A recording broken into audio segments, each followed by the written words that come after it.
माननीय प्रधानमंत्री जी, आपके प्रेरणादायी उद्बोधन के लिए वो वक्त आ गया है जिसका हम सभी बहुत देर से इंतज़ार कर रहे थे।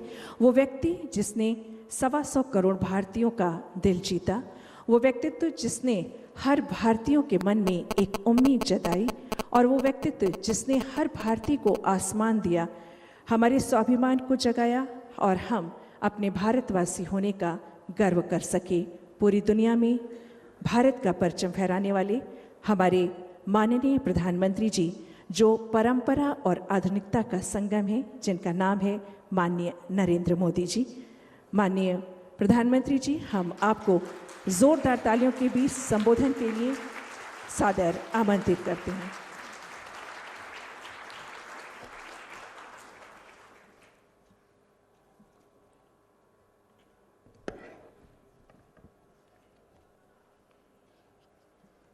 मंत्रिपरिषद के मेरे साथी श्रीमान महेंद्र नाथ पांडे जी, उत्तर प्रदेश सरकार में मंत्री श्रीमान त्रिपाठी जी, संसद में मेरे साथी श्रीमान रामचरितमानस जी, निषाद जी, उपस्थित सभी महानुभाव, मेरा सौभाग्य है कि आज मुझे काशी में अनेक विध प्रकल्पों का शिलान्यास कहो, लोकार्पण कहो, प्रोत्साहन कहो, ये अवसर मिला है। आज एक दिन में ही करीब करीब 2100 करोड़ रुपयों के भिन्न भिन्न प्रोजेक्ट काशी को मिल रहे हैं।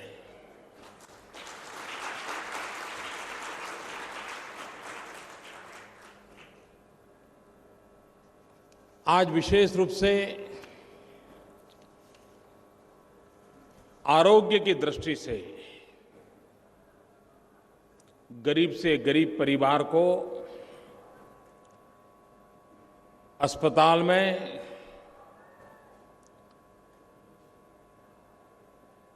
सही सारवार मिले, उसके हेल्थ के लिए आधुनिक संसाधनों का उसे लाभ मिले। आज ईएसआईसी के अस्पताल का आधुनिकीकरण करना,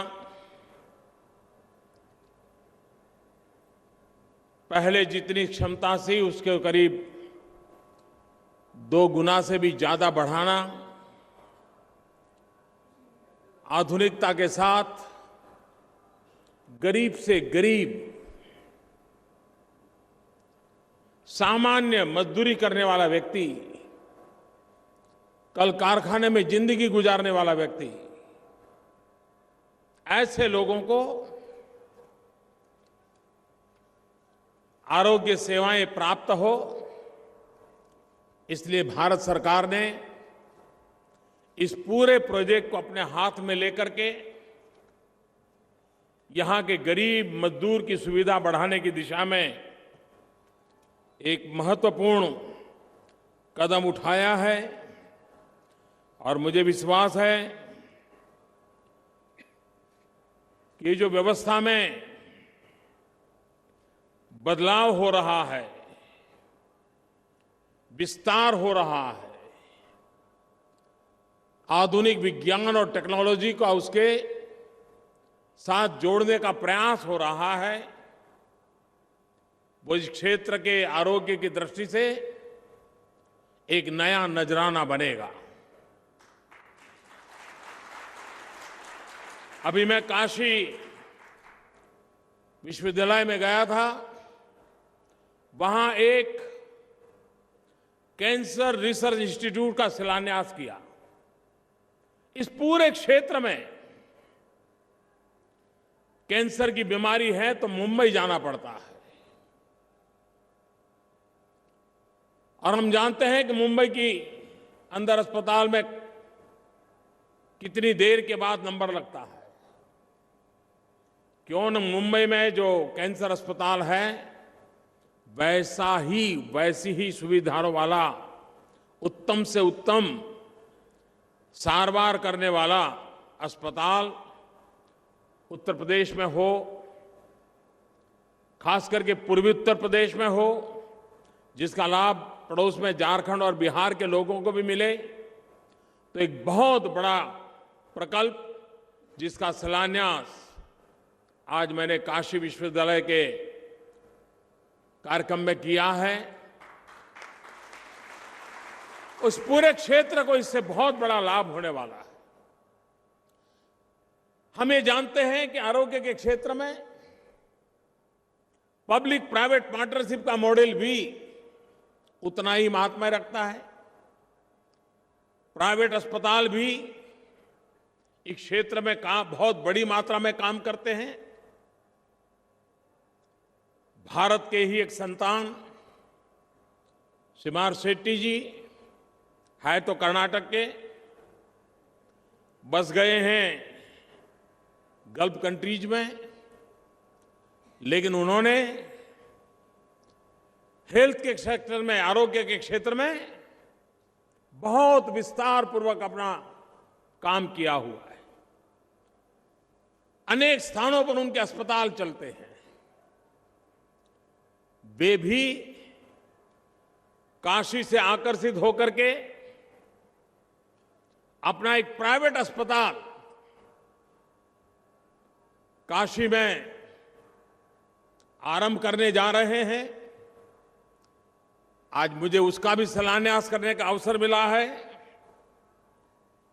500 बेड का इतना बड़ा अस्पताल काशी में बनना, ये काशी को बहुत बड़ा नजराना है। गरीब बीमार लोगों के लिए 500 में से 200 बेड वो पूरी तरह गरीबों के लिए समर्पित होंगे। बाकी जो 300 बेड हैं वो सुपर स्पेशलिस्ट सेवाओं के लिए होंगे। तो एक प्रकार से गरीबों का भला करने वाली, और इस क्षेत्र में इतना बड़ा अस्पताल बनने के कारण हजारों नौजवानों को नए रोजगार की संभावनाएं पैदा होगी। हेल्थ सेक्टर में काम करने वाली विधा डेवलप होगी। पैरामेडिकल स्टाफ हो, नर्सिंग का स्टाफ हो, अस्पताल का रखरखाव हो, तो एक बहुत बड़ा इस इन्वेस्टमेंट के कारण इस क्षेत्र को लाभ होने वाला है। आज जिस प्रकल्प का मैंने शिलान्यास किया था और वर्तमान में हमारी मंत्री महोदया स्मृति ईरानी जी बड़ा परिश्रम करके बहुत बारीकी से इस प्रोजेक्ट को आगे बढ़ाने के लिए जी जान से लगी रहती हैं, और उनके इस निरंतर प्रयासों का परिणाम है कितने कम समय में उसका फेज 1 का आज मुझे उद्घाटन करने का सौभाग्य मिला है।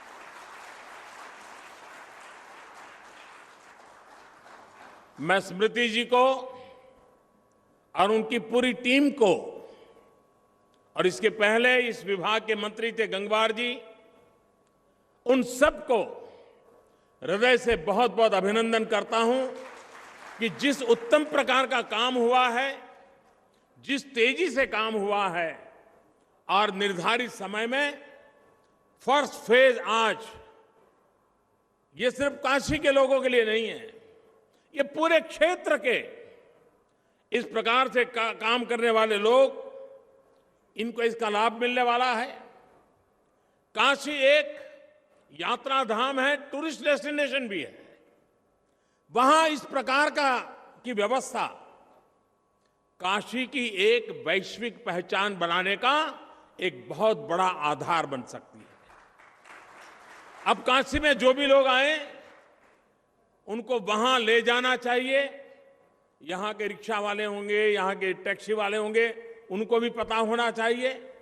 वहां वो देख भी सकता है कि क्षेत्र के लोगों के हाथों में कैसा हुनर है, कैसी कैसी चीजें निर्माण करते हैं। और उसका उनका एक ग्लोबल पहचान बने, प्रोडक्ट की भी पहचान बने, प्रोसेस की भी पहचान बने, और भारत की इस महान विरासत काशी के लोगों ने कैसे संभाल करके रखी है इसका दुनिया को परिचय हो, वैसा एक उत्तम काम ये ट्रेड सेंटर, म्यूजियम जिसके कारण बना है। कल रात की कुछ तस्वीरें मुझे यहां के लोगों ने भेजी थी, इतना अद्भुत नजारा लग रहा था कि काशी की धरती पर ऐसा भी निर्माण कार्य हो सकता है और इतने कम समय में हो सकता है।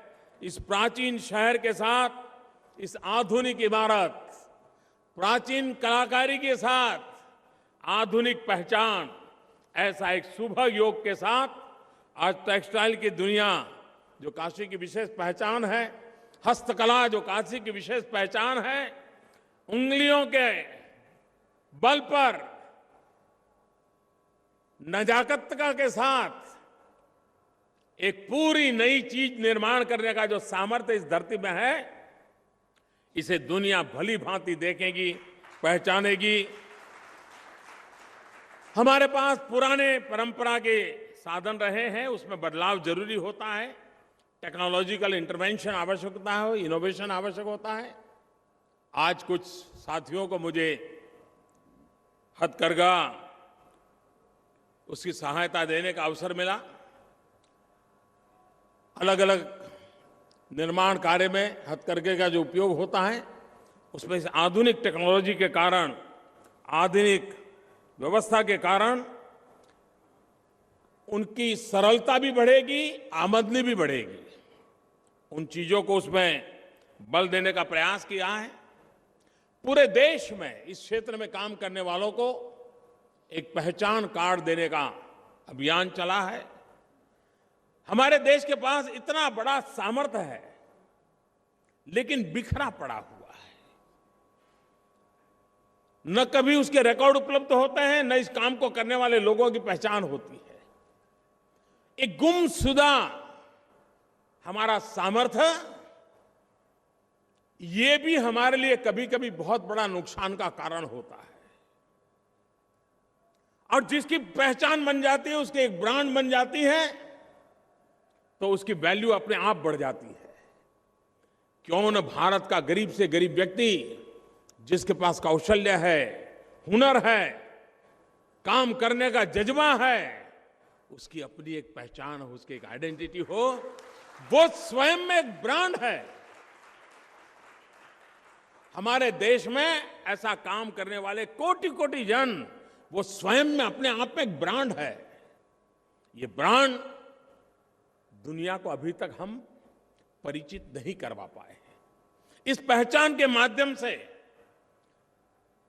उनके सामर्थ्य को जानना, उस सामर्थ्य को बल देना, किसी क्षेत्र में विकास करना है तो तुरंत कर सकते, भाई चलो ये पहचान में इतने लोग हैं, इनके लिए योजना बनाइए, उनके लिए अवसर दीजिए, एकदम से उस काम को बढ़ावा मिल सकता है।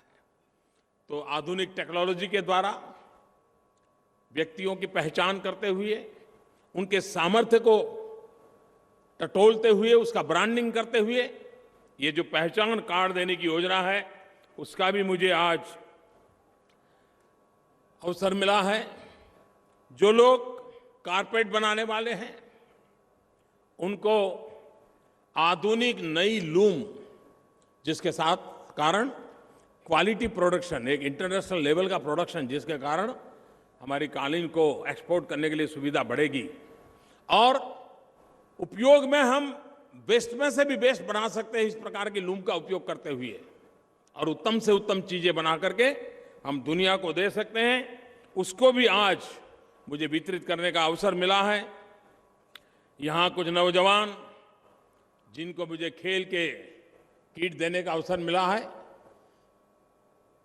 वैसे तो ये पहलवानों की धरती है, लेकिन आवश्यक है कि खेल हमारे देश में नौजवान के जीवन का हिस्सा बनना चाहिए, हमारे समाज जीवन का चरित्र बनना चाहिए। खेल है तभी तो हमारे यहां एक अलग सा वातावरण पैदा होता है। स्पोर्ट्समैन स्पिरिट सबको पसंद आता है, लेकिन बिना स्पोर्ट्समैन स्पिरिट संभव नहीं होता है। और इसलिए खेल को बढ़ावा देना, नौजवानों को अवसर देना और भारत के अंदर जो सामर्थ्य है और विविधता भरा, एक ही खेल के साथ नहीं, अनेक प्रकार के खेल हैं, अनेक प्रकार के कौशल्य हैं, उसको बढ़ाने की दिशा में हम लोग प्रयास कर रहे हैं। आज मुझे खुशी है कि आप सबके बीच ऐसे अनेक विध प्रकल्प समर्पित करने का मुझे अवसर मिला है। मुझे विश्वास है कि जिन प्रकल्प का शिलान्यास हुआ है, वे प्रकल्प समय सीमा में और हो सके तो समय से पहले हम उसको पूर्ण करेंगे और यहाँ की जनता जनार्दन की सेवा में उसको समर्पित करेंगे। मैं आप सबका बहुत बहुत आभारी हूँ। धन्यवाद। धन्यवाद माननीय प्रधानमंत्री जी।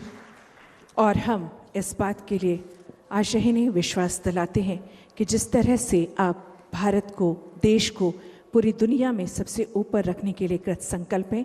एक दिन वाराणसी की ये कला, ये कौशल, इससे सारी दुनिया जानेगी, पहचानेगी और भारत का इसमें ज़रूर नाम होगा। हम आभारी हैं माननीय प्रधानमंत्री जी, आपके ओजस्वी उद्बोधन के लिए बहुत बहुत धन्यवाद। माननीय प्रधानमंत्री जी, हम आशान्वित हैं कि इसी तरह से आपका स्नेह हम सभी को मिलता रहेगा।